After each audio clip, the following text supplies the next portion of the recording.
In the name of the Father, and of the Son, and of the Holy Spirit. God, our Heavenly Father, we thank you for this new day. As we begin this day, we entrust each one of you into your holy presence. Lord, this day is your gift into our lives. But what we do with this day is our gift back to you, Lord. Help us to spend this day worthily, meaningfully, glorifying your name, knowing you better, loving you deeper, experiencing you more intimately, that we may passionately follow you. Our Father who art in heaven, hallowed be thy name. Thy kingdom come, thy will be done, on earth as it is in heaven.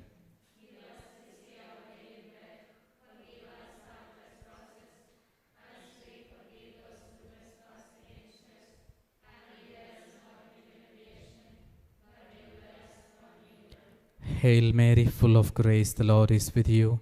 Blessed are you among women, and blessed is the fruit of your womb, Jesus.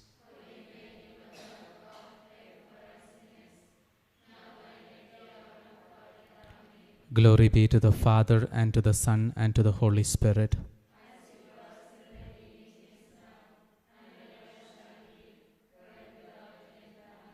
O most sacred heart of Jesus.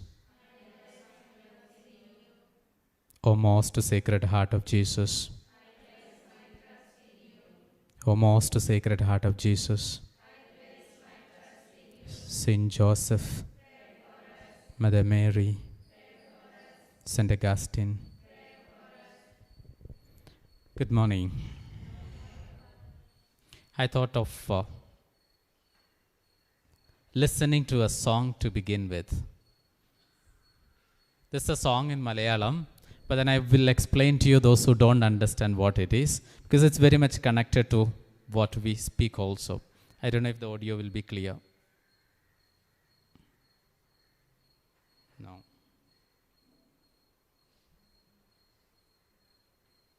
The audio does not work.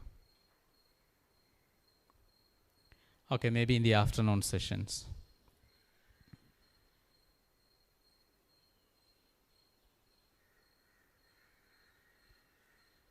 The audio doesn't work there. But it's something connected to what we have been going through.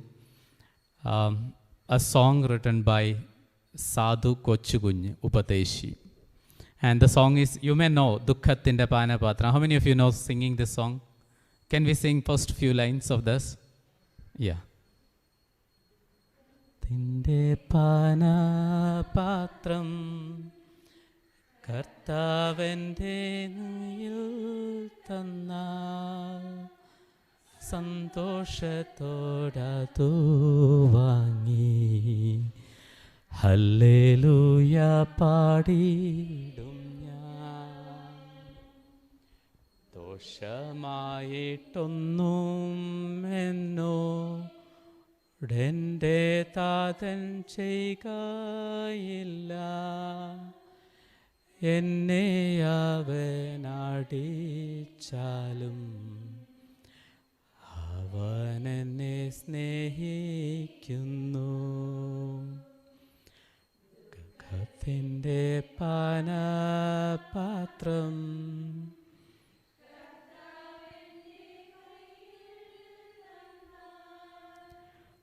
സന്തോഷത്തോടതു വാങ്ങി hallelujah പാടിടും ഞാൻ. That's a song written in the 1910s by a person called Sadhu Kochugunj, who was an evangelizer, who was not a priest, he was not a religious. Someone born in the 1883, he was born in a place closer to Pathanamthitta in Kerala. And he had a dream. He had 3 children. And he wanted all of them. He was not a trained catechist, but he learned with himself. With his own enthusiasm, he began. And he had a deep spirituality. He used to pray hours and hours. And then at the age of 12, in those days you must understand, child marriage was very much relevant. And then he married at the age of 12. He had 3 children. At the age of 15, he lost his mother. At the age of 18, he lost his father. And then he had 3 children. And his great desire was to be a missionary, going to different places and preaching. And he started doing that in his own parish, started moving around. Then he went to Ceylon. But then all his dream was that his 3 children, 2 boys, Verghese and Samuel and Annama, I think the third one. And all of them to become evangelists. And then that is what he was working for. But suddenly it so happened, Samuel, when he was only 9-year-old, the second child, he met with an accident and died. And when he dies, all his dreams were shattered. But that did not deter him from his decision of following the Lord more lovingly and passionately. While preparing for the funeral, this was the song he wrote. The song simply would say, if you roughly translate, Lord, if you give me a chalice of sorrow, you give me a chalice of sorrow, and I will take it and gladly receive it. I shall receive it so gladly that I sing at the end of it, hallelujah. Lord, you give me any sufferings into my life, and I will sing hallelujah, in other words. And then he says, the next line he says beautifully, the Lord never does anything bad for me. He will never do anything that is contrary to what I want in my life.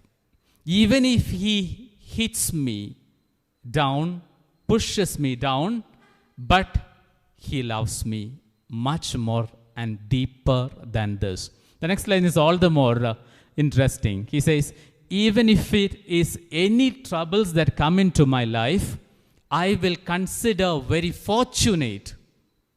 Giving into my life any sufferings, I consider as an opportunity because he called me along with him in his suffering.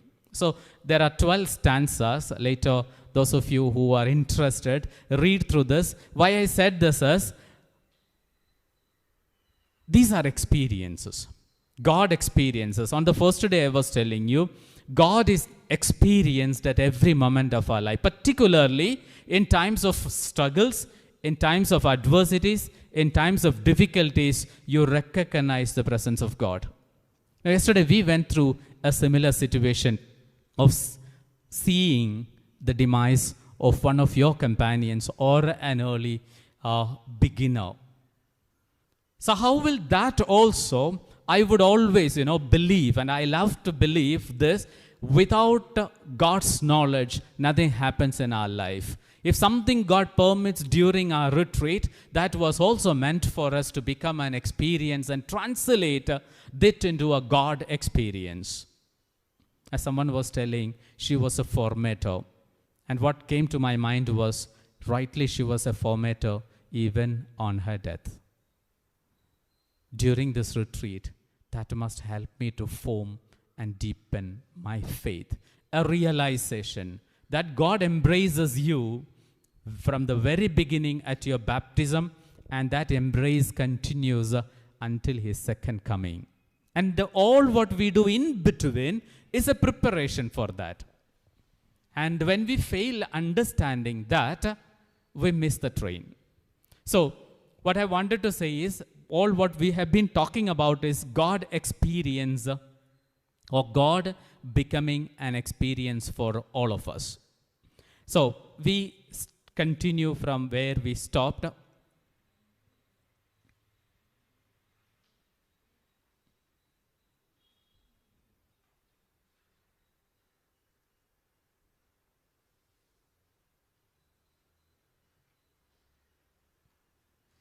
Right. Just to recapitulate what so far we have been talking about.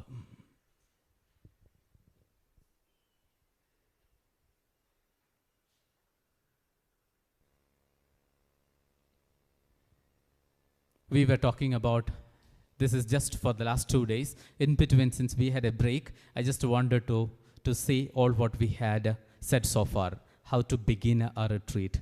The disposition with a deep desire, a desire that I gasp for breath, a life breath, same desire I should have with the Lord also. And what is my expectation? That I meet Him at every moment of my life. And every experience, I must be able to decode and configure Christ in it. God becoming an experience must be my aim.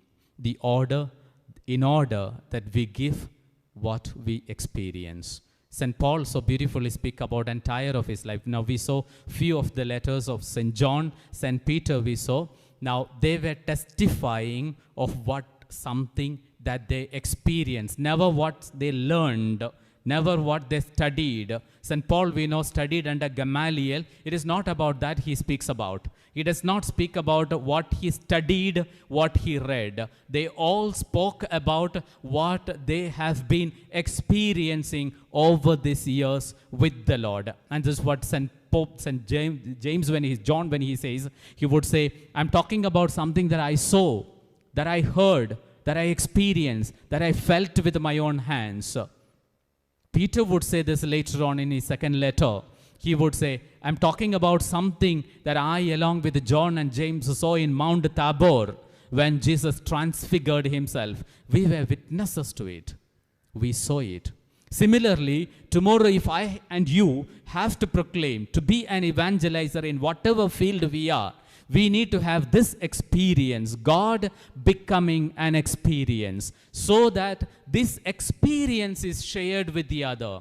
You don't have to give it a Bible to the other one. You don't have to give a qualification to the other. What you give is your experience.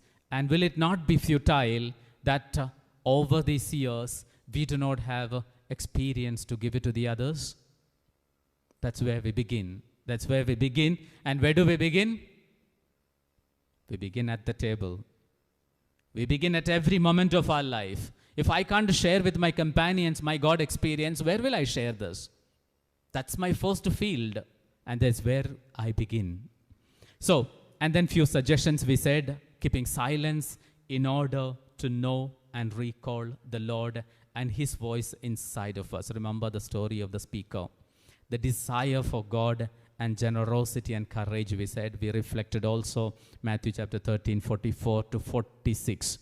And then we finally concluded saying, no matter how busy we are, what position we hold, what duties we do, his or her first duty is to have a personal love for his master. We saw two examples from the Gospel of John where Mary anointing the feet of Jesus and Jesus asking Peter the question, do you love me? And then feed my lambs. And then these questions and what is my formula and how can I meet the Lord? Can I meet the Lord at all in these events of my life, in this sacramental life that I participate, or else every prayer that I do, can I seriously meet the Lord person to person and talk to Him? So that's where we concluded. Now we move on. The strategy to do this. How do we go about it? It's nice to speak about meeting God, isn't it? It's very easy to say, to have an experience with God. How to have this experience of God? In order to have that experience of God, because this experience will help you to follow Him. If you want to follow somebody, as I was telling you day before yesterday, you can't follow someone whom you do not know, whom you have not loved. So, therefore, today we will focus more on knowing Christ, loving Christ in order to follow Christ. If you want to be a follower, not only in Christ, in that matter, anything that you want to follow in life, you really need to know. Not just knowing is not sufficiently enough. So we come back into that, to know and to love and to follow Christ. So we begin with to know Christ. How do we know Christ? What is the way to know somebody? What is the way to know somebody? Yes? Speaking with. In other words, meeting that person is the way to know that person. Because there are two differences, We can also know about a person for which you don't have to meet the person. For example, I want to know about Martin Luther. I want to know about St. Augustine. I want to know about St. Ignatius of Antioch or Loyola or whoever may be. I want to know. What is the way to know? Yes, I can know about them, isn't it? But I will say at the end, what do I say? I don't say I know them. I will say I know about them. I know about them. When will I say I know him or I know her? When we really meet that person. So, if that's the case, my question is, do you know about Christ or do you know Christ? Don't have to answer. You will be confused with the answers. Now, that's the question that we should try to answer today. Do I know about Christ or do I know who Christ is? One comes with experience of meeting. The other one comes with a reading, listening. Of course, from our very childhood onwards, when we were so small, we were introduced into the church with our baptism. Then onwards, we saw a faithful living of our parents and maybe our teachers, maybe our catechists in the school, or parish priests and the sisters in the neighboring convents. They all inculcated this into us. So all this became a knowledge. We have learned so much about it. And then later on, we read ourselves. We started reading Bible. We started preparing exams. And then we started joining in a convent. Once when we joined the convent, it becomes automatic. Every day we start reading. Every day we start reflecting. Every day we start studying. Isn't it? So all this, was it about Christ or was it Christ? You understood my questions. So, there is a difference between knowing about a person and knowing him or her. This we spoke before. Knowing him or her is not possible unless we have met that person. So today, if I have to say, I know Christ, who he is, what should I do? I need to meet him. If not, I will have to throughout my life say, I know about Christ.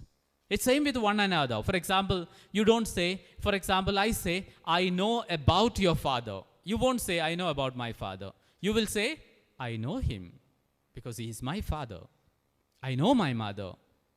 My living experience with this many years have taught me who they are. So it is from that perspective, from that experience, we come to a conclusion who they are. Correct? Now, did we make a conclusion who Christ is with this sort of experience of ours? If not, start beginning. So, I'll give you an example that we find in John chapter 4. The Samaritan woman, the story of the Samaritan woman, you remember, no? The Samaritan woman was at the Jacob's well and she was there collecting water. That's the time Jesus comes to her and tells her, asks her some water.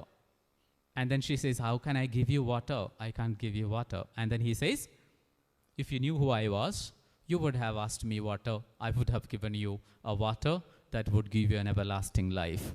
And then he speaks to her about all her life and all her past. And then she recognizes this was a prophet. So she goes to her village and then talks to them about it. And then these villagers come and invite the Lord to stay with him. Remember this passage, no? And then what does he do? He goes there. He lives with them. He stays 2 days in the village. And when he was about to take leave of them, the villagers tell the Samaritan woman something very interesting. Remember what they say? Yes. It is no longer because of what you said that we believe. We believe because we have seen and heard him ourselves. We have seen him and we have heard him by ourselves. So at the end of this retreat, you must be able to tell me what? Yeah. not because of you, Father Subhash, we came to experience, but we have seen him, we have heard him by ourselves. That's the kind of knowledge. So there I only become somebody who leads someone. It's just like, you can take a horse to a pond to drink water. But can you make a horse to drink water? With a glass, you give a little water? Not possible. The horse has to decide whether it should drink water or not. Similarly, it is in our lives too. It's the same. So it's each one of us. So as the Samaritan woman said, not only that you say, about you, others also must say. About each one of you, as we said, say, we must be able to, this must be our aspiration, that the listeners and people who come in contact says about each of the Augustinian sisters that it is no longer because of what you have said that we believe because we have seen and heard ourselves. Has anyone told you this? No, don't worry, you will still have a lot of time. Others will tell you. If we really become this experience and share this experience to the other, they experience Christ, and then so there is, you see what is the important part there is, the center is no more you and I. We are not the center. Christ is the center. I move aside. So the Samaritan woman is only somebody who tells, points, and tell them there is a prophet. Then it is up to them to go to him and experiencing him. You understand? Over the years, many of them have showed and pointed us Christ, isn't it? Has that become an experience to us? It's a question that we need to answer ourselves. Did all this pointing of fingers by different people, that is Christ, has that helped me to go to him and experience him? In other words, this must happen, my dear sisters. It is the kind of knowledge that I'm referring to. A knowledge that does not come from reading a book, listening to people, watching a documentary in the TV. You can watch them. You can listen to them. But then that sometimes will not help you. You see, it's like during the Lenten seasons, or especially maybe when it is the last week, Holy Week, most of us read or watch this movie, Passion of Christ. We read and we cry, we lament, and we feel sorry. No? I have seen so many of them even weeping with bitter tears. Khalil Gibran so beautifully speaks about this. He has a book called The Prophet, in which he writes a poem called Good Friday, and in which he would speak, the content goes like this. He says, today is Good Friday. Many young men will come out of their houses weeping that injustice had been done to a young man. The older woman would come out of their house beating their breast, saying, one of their sons had been unjustly killed. The older men would come out speaking against the injustice the Jewish authorities done to an innocent man called Christ. The last sentence is so beautiful. He says, at the end, they all go back home as if nothing had happened. They all go back as if nothing had happened. We too. We weep before the TV looking at this passion narratives and the bleeding and the wounds and the sufferings of Christ that Mel Gibson so beautifully portrays. And then we, with bitter tears, we go back. And after 1 hour or after 10 minutes, we live as if nothing had happened. In other words, that remained only an empirical knowledge for me, never moved into an experience. When that becomes an experience, it totally transforms you. It totally changes you. This is what Sadhu Kochigunyu Varid, Kochigunyu Upadeshi, as I was telling you, this experience of Lord taking away somebody whom he dreamt in his life to become a strong follower of him, makes him come closer to him. He remains in that experience. You have got another beautiful song called Amazing Grace. Amazing Grace, how sweet it was that saved like a wretch like me. You know who wrote this? Another person with a God encounter, John Newton. John Newton was a slave trader. His grandfather was a slave trader, and their work was to go to the African islands and collect all the slaves, human beings. In those days, slave trade was a part of their normal commodities to be traded. And he would bring the slaves from there all the way to the Americas and sell them there in the market, as today you sell cows and buffaloes. And what happens, suppose on the way, if some fall sick, one gets a fever or one gets a contagious disease, they take the man and throw out into the sea so that others don't get it, because they were not accountable to the other person's human life. So they treated them just like an animal. And so he became so hard-hearted that what I wanted to say is, this cruelty he watches from his childhood, his grandfather going along with him. And once it so happened, while he was carrying a number of slaves on the way through the West Indies seashore, and there was a wild storm. The ship was about to wreck. He was somebody who, though he was a Christian, he never prayed. That day something mysteriously happens to him that he felt like kneeling down and saying a prayer. And he prays. And the Lord surely hears his song, his prayer. Suddenly, the sea became calm. The ship became okay. And they waded through to Americas. And after his return, he was never again the same. And that's where he writes of that experiencing. And he says, it is nothing but simply the amazing grace of God that saved a wretch like me. Not with my own effort, not looking into my merits, not looking into all what my virtuous life, the Lord saved me. The Lord saved me simply because of his grace was falling into me. You read through that song when you get, I'll give you a text maybe in the afternoon.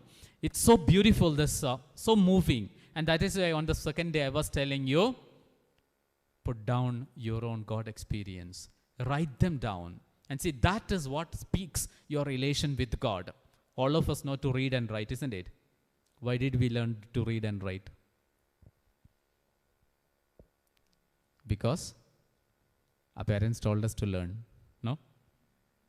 Why did we learn? Why are we learning what we are learning today?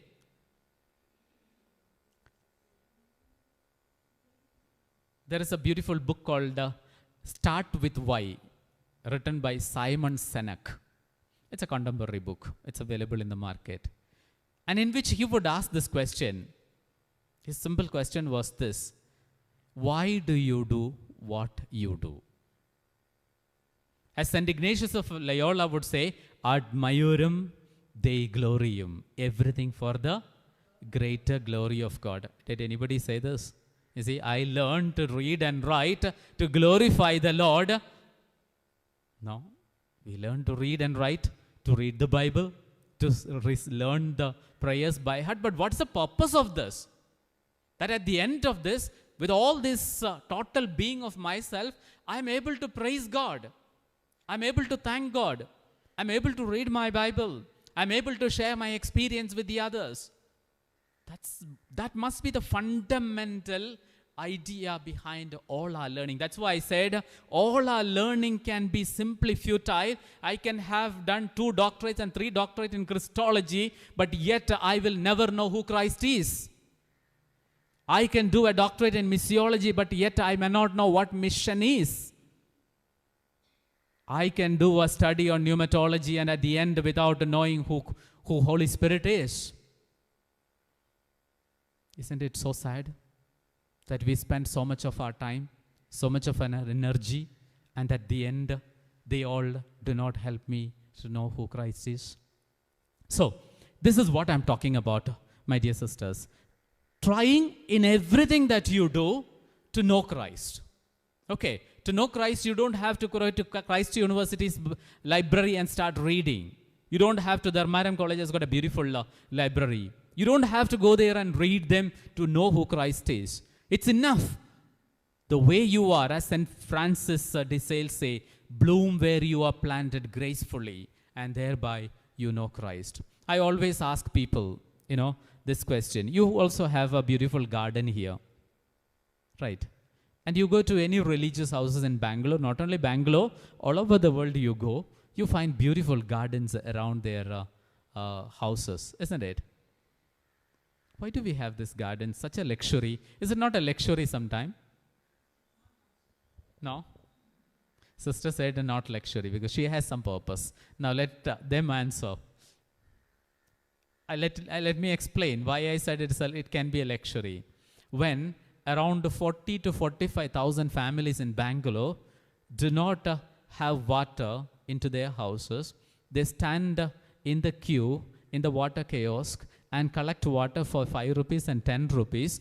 And while they were carrying in front of our gate, we will be holding as the firemen pumping to all the plants, even on the leaf, so that no dust comes on the leaf. Is it not a luxury then? We need to interpret. We need to understand. It is not a luxury. It is not a luxury as long as they help you to grow in your spirituality. Sadly, you ask any of these junior sisters, you ask them, how many color of plants do you have here? How many flowers do you have in this side? They are all waste. Uproot them and plant ginger there. Those are meant for what? How do you glorify? R.L. Stevenson has got a beautiful poem in which he would ask this question. He would ask, what is this life if full of time that we have no time to stand and stare? To spend a minute before that flower and look at its beauty and see that you and I can never ever create something like this. And there the glory goes to Him. So these flowers, these plants, or these things around us help us to praise God, who is the creator and author of all that we were talking about. You follow? So when that does not happen, I ask some students, I don't say since it is on record, when I go to take some classes, I ask the students, I ask them, do you have some flowers here? Why do you have this garden? And they tell me always, Father, the fathers want us to do some work, so to engage us into some work, we have gardens here. So 3 o'clock to 4 o'clock every afternoon, we come here and we do this work. True. Unfortunately, now I see some postulants are sitting there every day, they are uprooting some weeds there. You ask them, why are you doing this? Simply ask them. They'll say, sister told. Now, sister, since she was a formatter for so many years, she has an answer. She says, for the beauty. But see, the innocent answer is this. Sister told us to do. And when sister told us to do and we carry out what sister told us to do, when are we start doing to what we want to do? Sister directed me. But it is up to me to enjoy what I'm doing. Why do I clean? I always ask the students, why do you clean this room? Father, you only told me to clean. Yeah, I only told them to clean. But then what is the purpose of cleaning that room? To keep the room clean. And this is what Saint Teresa of Lisieux, so beautifully, her spirituality was that even in the smallest and the littlest thing that you are able to experience God. Even in sweeping, you experience God, provided your spirituality is not remaining within the 4 walls of a small chapel. It must be functional throughout my day. In all that you do, even in holding a broom in the hand, there can be a lot of love for Christ. And otherwise, you live a life, but that life you don't enjoy most of the time. Somebody told me to do something, I keep doing. My provincial told me to go there, I went there. My superior told me to do this, I did this. But can I translate that as the provincial is being inspired by the Spirit, and that Spirit inspired her to tell me, and it is this Spirit that guides me to do what I am doing? See, that changes the whole way of looking at it. That's what I'm trying to tell you, out of the love of Christ. Now, I'll give you an example of St. Paul. I keep quoting St. Paul. St. Paul is our patron. Ours is the first congregation that started in the history of the church as St. Paul as its patron in 1532. So, St. Paul treasured this knowledge so much that he was ready to exchange everything in the world for it. Now, look at this, Philippians 3:7-10. It's so beautiful. And then I would suggest you, maybe for today evening at the adoration, if you could use this and try to see. He would say, all such assets I have written of because of Christ. I would say more. I count on everything sheer loss because all is far outweighed by the gain of knowing Christ Jesus my Lord, for whose sake I did in fact lose everything. I lost everything for the sake of Christ. I count it so much garbage for the sake of gaining Christ and finding myself incorporated in Him with no righteousness of my own, no legal rectitude. All I care is to know Christ, to experience the power of His resurrection, and to share His suffering in growing conformity with His death. So, in all that you do, no matter what you do, you can do anything as per the decisions or as per the plan of the congregation. But in all that, can I count them all a means and a way to experience Christ? All that I care in this work is to know Christ. Can that happen? When I pour little water to the plant, you may ask, how will that help me to know Christ? Certainly, in all little things. It's all depending on how you are able to translate your work into your spirituality. How will you be able to connect yourself with God even in the little work that you do for Christ, for the sake of Christ, for whom we have come? You see, at the end, he would so beautifully conclude. He says, there is no legal rectitude, but all what I care in this life is this, to experience the power of His resurrection. This is why we said the other day, Matthias had to be somebody who had experienced the resurrection, because it is only when you experience that resurrection, especially yesterday, when we celebrated a funeral service of our beloved sister, Sister Justinia. Did this help me to experience the power of the resurrection? And look forward, I concluded my homily, I don't know if you paid attention, and with this note, that we are in growing conformity with courage, we look at the resurrection. Every event in our life teaches us this. And that's very important. And that's where he said, experience the power of His resurrection, because that power of the resurrection is what leads me. Because I know, I'm sure, at the end, I also will have a day in the chapel, in the cemetery. Not to frighten you. All of us. I, who celebrated, who participated many masses at funerals, one day will also lay there. Someone else will celebrate a mass for me. The question is, am I convinced of this, that at the end of that, when I am called, I receive a reward from Him for the life that I lived meaningfully, worthily, as the call would require me to live. And then he says, the power of His resurrection, and to share His suffering in growing conformity with His death. In other words, all this really helps me in what? To understand that I am, as I said, Sadhu Kochukunya, who, as he was saying, Lord, even if you give me a suffering, I will take it, and I will be feeling very happy because I am sharing the passion, the suffering of you. You considered me a part of that suffering. Isn't it so beautiful? And then The question is this, my dear sisters. Is the knowledge of Christ for us what it was for St. Paul? When I am trying to know Christ, am I also considering all these things are less important when compared to knowing Christ? Can I call, we are familiar in Madiwala, you may be familiar, surrounded with a lot of garbages. Now, since it is lockdown, you don't have much. Otherwise, wherever you turn, you find, isn't it? Lots of garbages. And he says, all what I consider, all what I have gained is as equal as that garbage there.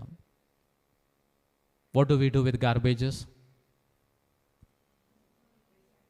We save them? No. We dispose them, we recycle them, we make sure at the earliest they are away from us or they are converted into something else. Correct. Why don't we keep it with us? It's not good for us. It doesn't do any good. In other words, this is what St. Paul would say also. All that I consider today as very important in my life, I will not have them all. It was Napoleon who said, if I am not mistaken, Napoleon, at his death, he would say, as I have been taken in my funeral procession, leave both my hands outside. He had a beautiful purpose behind it. And what's the purpose? I conquered the whole world, but I am not taking them. I'm not taking, I can't take them. That's a fact. It is not out of my generosity I say, no, I don't want, sister, you take this one. No, I can't carry it with me. That's a fact. We can't carry them all. So we are in fact busy with picking up all sorts of knowledge, degrees of all sorts. It is indeed certainly needed. If, however, we fail in knowing Christ, all our knowledge and our degrees simply become a waste. These degrees, this knowledge, this qualification must help me to experience Christ at the same time. It should help me to give it to the other what I wanted to give it to the other. When God called me, He did not simply select me. He called me to be an instrument for Him, to preach for Him, to speak for Him. So my mission is very clear, to do exactly what Christ asked me to do. By now, I hope you are convinced that this so-called knowledge of Christ cannot be acquired with meditation and reflection from our part alone. It is a free gift of God. Also must remember, so much I've been talking about knowing Christ, must know, knowing Christ is not possible unless Christ grants us the grace to know Him. I can sit days and days before the Blessed Sacrament. I can sit months and months and go to different retreat centers for having retreat or having God experience. But what will help me is God's revelation. And that's why Jesus so beautifully says, no, He would say, no one knows the Father except the Son. No one knows the Son except the Father, and to whom the Son chooses to reveal Himself. So in other words, it must be in company. Being in company with the Lord rewards us simply grace. So all what we can do is, Matthew would say in the Gospel of Matthew, pray persistently. Ask unceasingly. The Lord will give us. But what we need is a faith that He gives me what I ask Him. We will talk about faith tomorrow. Matthew 16, 17, 11, 25 to 27 speak of this.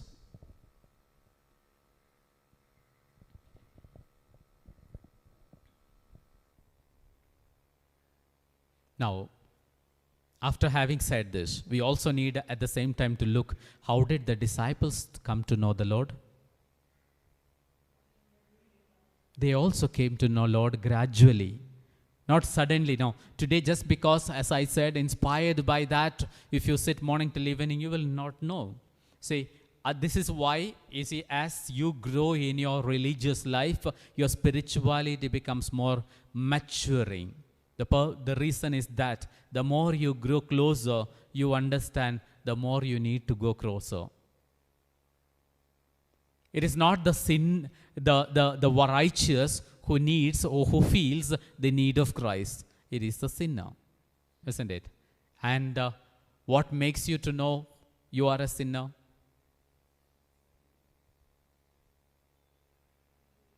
We will come back into that. Keep it in your mind, this question also. Okay, so the disciples, they came to know the Lord very slowly, gradually, and not instantly. Now, we last Sunday celebrated the Pentecost. Until that, they were fearful, they were afraid, they were scared, they didn't know what to do, they were confused. Some went for fishing, some went on the way to Emmaus, some even said, Lord, unless I touch in your wound, I will not believe you. Even the one who said, I will not leave you, left him and went away. So you find a lot of confusion at the end, towards the end, though he was preparing them. See, yesterday in the gospel we read the third time Jesus telling in the gospel of Mark that I will be handed down. The end of mine is not as you think, that I will walk as Pontius Pilate into a glorious throne. He said, I will go through the sufferings. I will be beaten. I will be thrown out. I will be killed. And I will be hung, the most shameful of all deaths. And that is what is impending. That is what is waiting for me. And that that I am walking. That's what we find in the Mark's and Luke's gospel. Jesus walking towards Jerusalem. The entire journey and the events were all leading him into this suffering and into this death. Okay. So in other words, even after being with the Lord, it was difficult for the apostles to know. John chapter 14:9, you listen to this. He would ask Philip this question. Have I been with you all this time, Philip, and you still do not know me? I have been with you, Philip, all this time, but you still do not know me. Now this question we need to look at each other and ask one another. No? You have been with her so long now? And at the end you will have to say same as Philip said, yet I do not know him or I do not know her. In other words, what really prompts us to know the other person is really as we grow, we understand that person's presence in our life, the importance of it. Now Luke 9:44 and 45, again you read this. Let these sayings sink down into your ears, for the Son of Man shall be delivered into the hand of men. But they understood not the saying, and it was hid from them, that they perceived it not, and they feared to ask him of that again. He tells them, after he was talking about this, is also in the same similar context when he predicts that he is going to be handed down. And then they do not understand. Not only they don't understand, but they don't ask. The same situation in we are also. No? We don't understand often, but we don't ask. So, what I'm trying to tell you is this process is a gradual process. But there need to be an ardent desire in each one of us, an attempt to be made. Now, when I was telling you of Matthew chapter 13, 44 to 46, the beautiful parable, the shortest parable, says the man was looking for, and then only he finds it. So there is to be an attempt of looking. What is my share in this searching for God? And that is very important. Anything you want to ask? I was supposed to conclude, but then I have another 5 more minutes I can go on, no? Yeah. Because I don't see anybody feeling bored, yawning. Everyone is looking seriously. So we continue, no? Otherwise, I was supposed to stop with this. So what so far we said was this: to know Christ, like that of the Samaritan woman, like that of St. Paul, like that of Peter, a gradual process and not an immediate one. The question is, how much do I know? So today, after this, your personal prayer time, your reflection should be this: how much do I know him? Not I know about him. Please do not take it that way. Philippians 3:7-10 and Matthew 11:25-27 could be used for your reflection.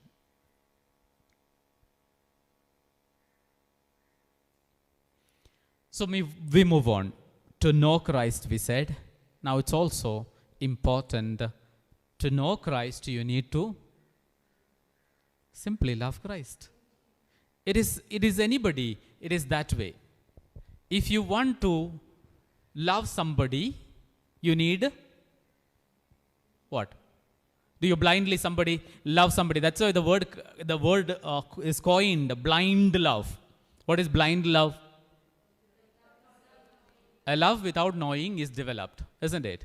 Which is not, actually speaking, love in itself. It's not love. Okay, we will see what love is. So, to love Christ would also mean, is it possible to know Christ, as we just discussed, without loving him and being captivated by his goodness and loveliness?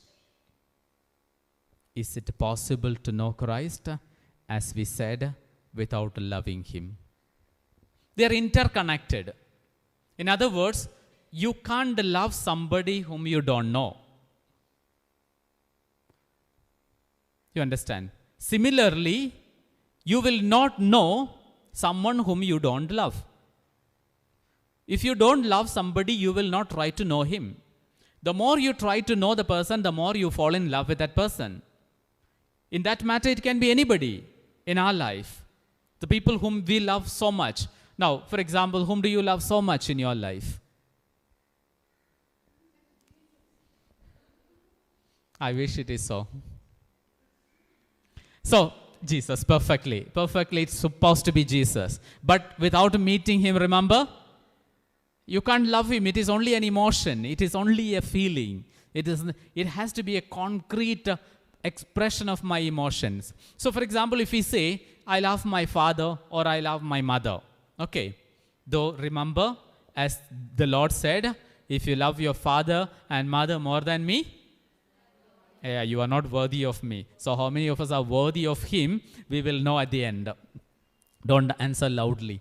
Now, in other words, similarly, we love the Lord, isn't it? But we have our human limitations. So I'm not saying that our love is not sufficient.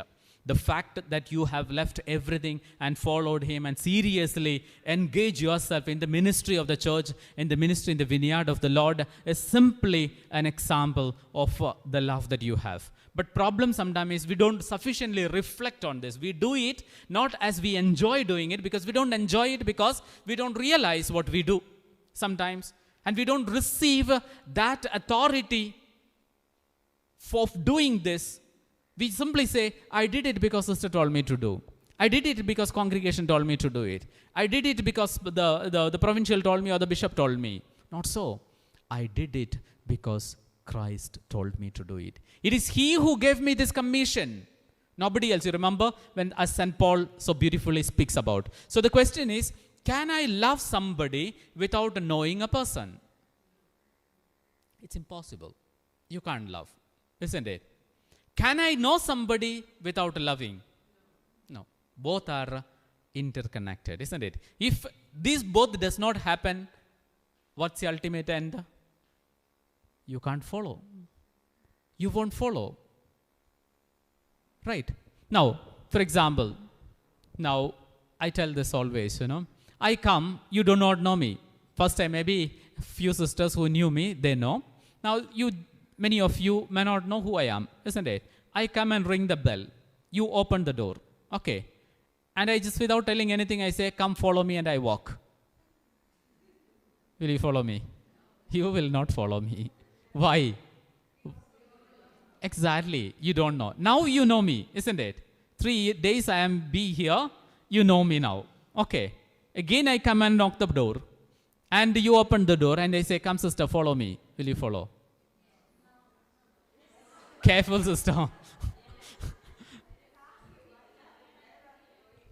So even if I say where I am going, will you follow me?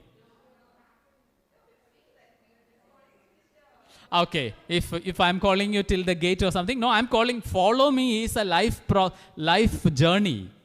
Following somebody is not a one-day business. Following Christ is not a business that is for 1 day or 2 days. No, you will not. You see, when I said that, it's not a one-day business. No, you say. Why you don't? Two simple reasons. First thing, you do not know me fully. Secondly, you don't love me. Yeah, there's nothing wrong in saying that. You don't love me to that extent in which you are able to follow me. You understand? So that's what I meant. So a love in which, you see, suppose if you really fall in love with somebody, we have so many examples around us, isn't it? What do? Those who came, they said, Christ is my only salvation. He is the bride and I'm the bridegroom. And the groom is walking away. Because the simple reason is, I found somebody more better or more physically that I can connect. And then I found and I fell in love. Very simple reasons. So what I'm trying to tell you is, so following the Lord is a conscious effort. It's not that, we just happen to be and just like, we speak about the ducks, or else you talk about the sheep. They just follow the shepherd. You stop the sheep and ask, where are you going, why are you going? They'll say, I do not know. Unfortunately, most of us also say the same. I don't know where we are going. We should know, because that brings grace into your life. That brings grace into your life when you know what you do and put your whole heart into it. And that's what I'm trying to tell you. So Jesus demanded this love for himself. He who loves the father, mother more than me is not worthy of me, he would say. Matthew 10:37. And he would also tell us, I am the way, the truth, and the life. Follow me. John 14:6. Inasmuch you did it to the least of my brothers, you did it to me. In other words, that's a way of translating his love. Living that beatitudes. That is, when I love, now loving Christ concretely would mean exactly loving whom God asked me to love. You have a beautiful story of Martin the Cobbler. If you have not read that one, you have not read anything in literature. Of Leo Tolstoy. It's a small story which you might have studied in 4th standard or 5th standard. Martin was a cobbler, and he was a Russian novelist. Tolstoy was. Now he speaks about this cobbler who lost his wife, and he lost everybody in his life, and he was simply a small cobbler who knew his village, and he was mending the shoe of everybody. And he would sit in front of his room, and then by looking at the shoe, he knew who the persons were. He didn't have to even look, because everybody used to come to him.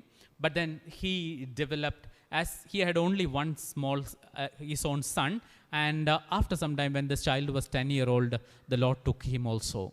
And he was so sad, and that put him into a kind of depression, and then he started drinking a bit, and then he started going around and never coming back in time. So a friend of him advised him that do not live in despair, do not lose your hope. Christ is your hope. And he suggested him to go and buy a Bible and start reading. And he bought a Bible, and then he came home. He started reading every day this Bible. And as he was reading, he felt like reading more and more, contrary to our experience. The more he read, he felt more to be read. And then he would, sometime reading this, he would cry. He would weep with bitter tears, and then he would sleep holding his Bible on his chest. One night while he was sleeping like that, he had a dream. In the dream, he was told, Martin, I will come to visit you tomorrow. Martin was so happy. The Lord said he will come to visit, though it was a dream. Early morning, he gets up, he cleanses his house, and everything, he keeps it in order. And then he prepares a beautiful soup for the Lord to visit him. And then he sits and waits. After some time, he hears a commotion outside. He saw a man who used to be every day cleaning in front of his house. Stepnich is a name, a Russian name. Now this man, an old man, was removing the snow from the road.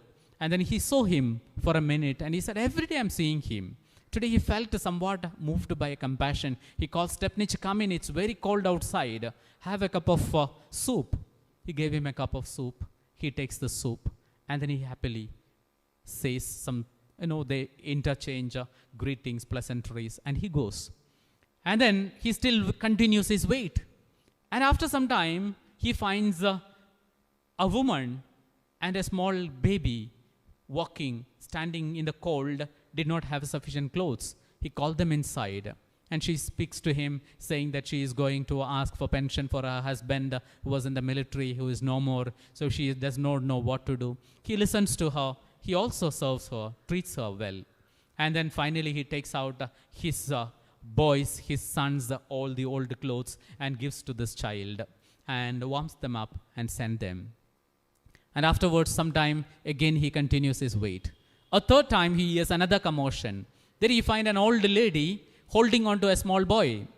The lady was selling apple. The boy snatched one apple and he was running away. And then she caught hold of him. And then she said, unless you pay for it, I will not leave you. So they were having this fight. And then Martin the cobbler says, come in, we will settle the dispute. He goes in and then he tells the woman, I will pay you the money. Leave that boy. And the boy says, I did not eat anything and that is why I carried this. And then he treats them also well. And meantime, though he said he will give the money, the lady at the end, without even asking money, she goes away because she was satisfied with the treatment that he gave. And in the night, Martin was disappointed because he did not meet the Lord. The most important guest whom he was waiting did not visit him. And in the night, in the dream again, Martin complains, Lord, you said you will visit me. You didn't come. And then the Lord said, Martin, I visited you 3 times. And all the 3 times you treated me well. Welcome my son to my abode. It's a beautiful story. But this is what the real reflection of that love that I was telling about. Okay, so we stop with this. Okay, we continue. Maybe in the afternoon sessions we will further develop this. Anything you want to share, ask, say? So to conclude, what we said was to know Christ, to make an attempt. Christ becoming not simply an object of my knowledge, that I start studying about many other things similarly about Christ also. No, he is a living person with me. He not only, as I was telling yesterday, he not only waits for us to welcome us somewhere after our baptism, but somebody who travels throughout our life. He continuously embraces us. But what we need is to understand and experience that, and the experiences of our life we decode with the faith and configure Christ as its center. Thank you.